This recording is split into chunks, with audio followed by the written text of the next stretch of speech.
আসসালামু আলাইকুম। এই মুহূর্তে আমার কাছে রয়েছে আইফোন একটা 13 Pro Max। এটা সম্পূর্ণ ব্লিঙ্ক স্ক্রিন। এটা কাস্টমার ভাষ্য অনুযায়ী এটা তার চালাতে চালাতে এটা ব্লিঙ্ক স্ক্রিন হয়ে গেছে।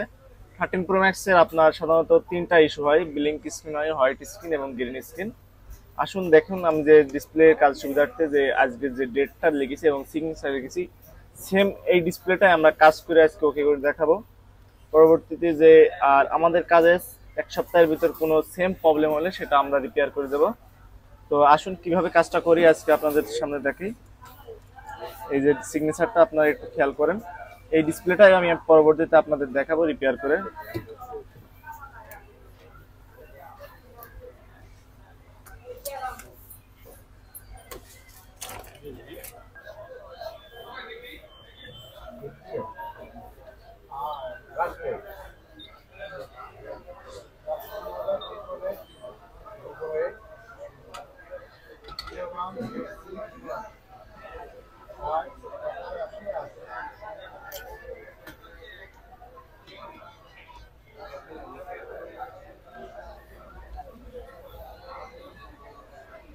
হ্যালো ভাই,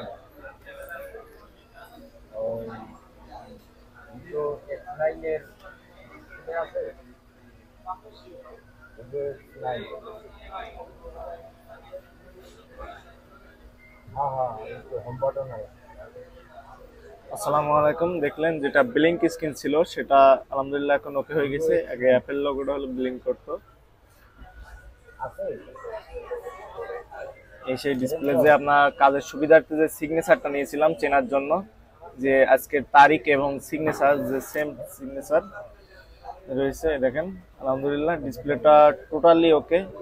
এবং ডিসপ্লে রিপেয়ারের যে মেসেজ, টু টোন, আননোন পার্টের যে মেসেজ আসে, এগুলো কোনো কিছু আসবে না। টোটালি ফোন ফ্রেশ থাকবে এবং যেটি ইনটেক ফোন খোলায় ওয়াটার রেজিস্ট্যান্স যেটা বলে ওটা রেখে কাজ করে দেওয়া যাবে।